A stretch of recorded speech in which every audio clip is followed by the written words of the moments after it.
বড়দেরকে প্রণাম আর ছোটদেরকে ভালোবাসা জানিয়ে আমি শিপ্রা মজুমদার আজকে আবার একটা নতুন রেসিপি নিয়ে তোমাদের কাছে চলে এসেছি। আশা করি রেসিপিটা তোমাদের ভীষণ ভালো লাগবে। তাহলে দেখতে শুরু করো এখন থেকে। আজকে আমি তোমাদেরকে কি দেখাতে চলেছি।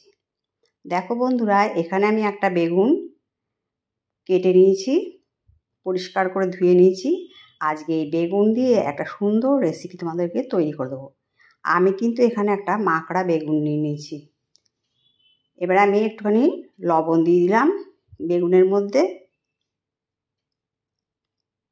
তারপর দিয়ে দিলাম একটুখানি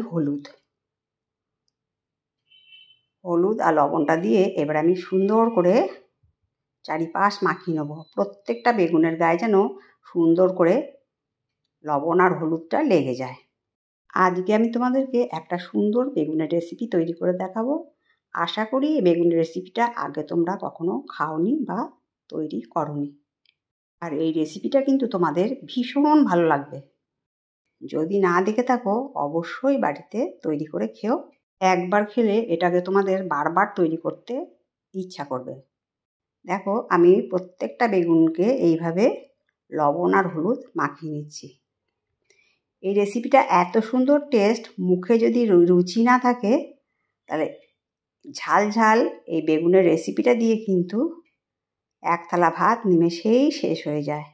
আর ছোট থেকে বড় সবাই কিন্তু ভীষণ পছন্দ করে আর বারবার রিকোয়েস্ট করবে এই রেসিপিটা তৈরি করে দেওয়ার জন্য। তাই বন্ধুরা, একটু স্কিপ না করে প্রত্যেকটা পদক্ষেপ দেখতে থাকো। আশা করি তোমরা একটা ভীষণ সুন্দর রেসিপি আজকে দেখতে পাবে। দেখো, লবণ হলুদ মাখিয়ে আমি 10 মিনিটের মতো রেস্টে রেখে দিলাম। এবারে হাফ চামচের মতন সর্ষের তেল কড়াইয়ে দিয়ে গরম করে নিয়ে 1 চামচ কালো জিরে আর গোটা 7-8 রসুনের কোয়া দিয়ে হালকা করে নেড়ে নিতে হবে। মানে এই সময় আঁচটা একদম সিম থাকবে। তোমরা লক্ষ্য রাখবে এগুলো যেন পুড়ে না যায়, পুড়ে গেলে কিন্তু একদম বিচ্ছিরি লাগবে খেতে। দেখো, হালকা যখন ভাজাটা হলো তারপর আমি দিয়ে দিলাম কেটে রাখা পেঁয়াজটা দিয়ে তারপরে দিলাম 2 কাঁচা লঙ্কা। পেঁয়াজটাকে ভালো করে নাড়িয়ে চাড়িয়ে ভেজে নেব। তোমরা লক্ষ্য করেছো কতটুকু তেল দিয়ে এই মশলাটাকে আমি ভেজে নিচ্ছি। পেঁয়াজটা বেশ সুন্দর মজে গেছে। এরপর দিয়ে দিলাম একটা শুকনো লঙ্কা। এই রকম করেই ওইটুকু তেলের মধ্যেই আমি কিন্তু সমস্ত মশলাগুলোকে ভেজে নিচ্ছি। পেঁয়াজ, রসুন, কালো জিরে, কাঁচা লঙ্কা, শুকনো লঙ্কা। তারপরে যখন ভাজাটা বেশ মজে গেছে তারপর আমি দিয়ে দিলাম 1 আঁটি ধনেপাতাটা ধুয়ে এর মধ্যে পরিষ্কার করে ধুয়ে দিয়ে দিলাম। এবার এটাকে বেশ কিছুক্ষণ ধরে নাড়িয়ে চাড়িয়ে ধনেপাতাটাকেও সুন্দর করে মজিয়ে নিতে হবে। আজকে এই যে সুন্দর একটা রেসিপি তোমাদেরকে তৈরি করে দেখাবো, এই যে মশলাটা তৈরি করছি এত সুন্দর গন্ধ বেরোচ্ছে বন্ধুরা, তোমাদেরকে বলে বোঝাতে পারবো না। দেখো, যখন মজে গেছে সমস্ত জিনিসপত্র তারপর আমি এটাকে নামিয়ে নিলাম। তারপরে এবারে কড়াইয়ের মধ্যে পরিমাণ মতো সর্ষের তেল দিয়ে দিলাম। এবার সর্ষের তেলটা গরম করে নেওয়ার পরে আমি ছেড়ে দিচ্ছি বেগুনের সমস্ত টুকরোগুলোকে আমি একবারেই দিয়ে দেবো।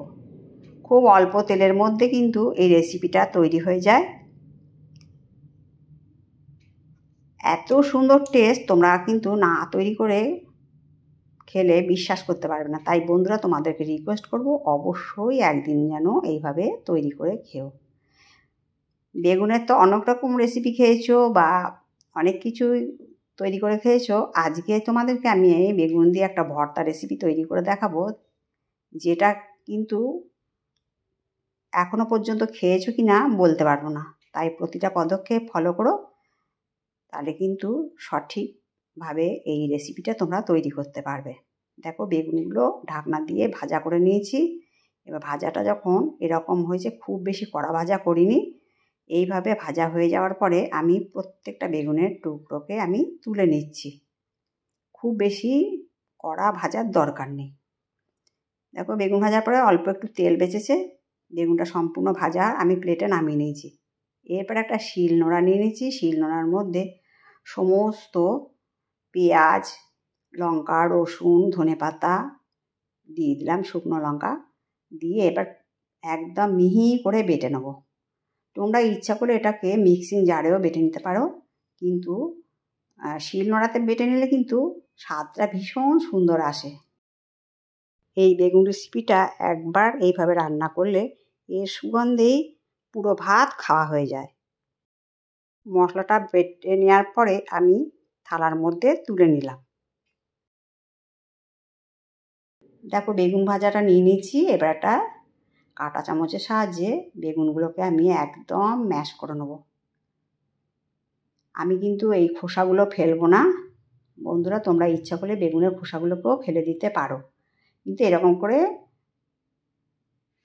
ভেঙে ভেঙে নিলে একদম খোসাগুলো ম্যাশ হয়ে যাবে, মিশে যাবে। দেখো কতটা সুন্দরভাবে আমি মিশিয়ে নিয়েছি বেগুনগুলোকে। এত সুন্দর রেসিপিটা, যেমন সুন্দর স্বাদ তেমনি সুন্দর গন্ধ। ওই যে বেগুন ভাজার পরে তেলটুকু বেঁচেছিল তার মধ্যে বেটে রাখা মশলাটাকে দিয়ে দিলাম। পেঁয়াজ, কাঁচা লঙ্কা, ধনেপাতা, শুকনো লঙ্কা, কালো জিরে এইসব দিয়ে যে পেস্টটা করেছিলাম সেটাকে ভালো করে এখন একদম শুকিয়ে নেব। দেখো বা এরকম করতে করতেই ভাজাটা কমপ্লিট হয়ে যাবে। তোমরা হয়তো দেখে বুঝতে পারছো ভাজাটা কত সুন্দর হয়ে গেছে, কিন্তু কালারটা দেখে মনে হচ্ছে কালো, কিন্তু এখন কিন্তু কালারটা অ্যাজ ইট ইজই আছে। এরপরে আমি পরিমাণ মতো লবণ দিয়ে নিয়েছি, কেননা বেগুন ভাজার সময় পর্যাপ্ত পরিমাণে বেগুনের মধ্যে লবণ দিয়েছিলাম। যাই হোক, মশলাটা ভাজার পরে আমি ম্যাশ করে রাখা বেগুনটাকেও দিয়ে দিলাম। দিয়ে এটাকে ভালো করে সুন্দর করে মিশিয়ে নেব। একটু জল জলে ভাব থাকা চলবে না, অনেকক্ষণ থেকে নাড়িয়ে চাড়িয়ে এটাকে ভেজে নিতে হবে, শুকিয়ে নিতে হবে মোট কথা। এটা কিন্তু ভাত, রুটি, পরোটা সমস্ত কিছুর সাথে খেতে ভীষণ ভালো লাগে। তাই বন্ধুরা, তোমরা অবশ্যই একদিন ট্রাই করো। রুটির সাথে, পরোটার সাথে তো পুরো জমে যায়, এমনকি গরম ভাতের সাথেও খেতে ভালো লাগে। যাই হোক, আশা করি তোমাদের আজকের রেসিপিটা ভীষণ ভালো লেগেছে। যদি ভালো লাগে লাইক, শেয়ার, কমেন্ট আর সাবস্ক্রাইব করে আমার চ্যানেলের পাশে থেকো। আর যদি কোনো নতুন বন্ধু এসে থাকো অবশ্যই বেল বাটনটা অন করে দিও, তাহলে সমস্ত নোটিফিকেশান তোমাদের কাছে পৌঁছে যাবে। রান্নাটা কমপ্লিট হয়ে যাবার পরে আমি কড়াই থেকে নামিয়ে প্লেটে সার্ভ করে দিয়েছি। দেখো কত সুন্দর দেখতে লাগছে। আশা করি তোমাদের ভীষণ ভালো লাগবে। তাহলে সুন্দর সুন্দর কমেন্টসের মাধ্যমে জানিও কেমন লাগলো। তাহলে আজকে এই পর্যন্ত রাখি, অন্য কোনো দিন অন্য কোনো রেসিপিতে আবার দেখাবে। কেমন? টাটা।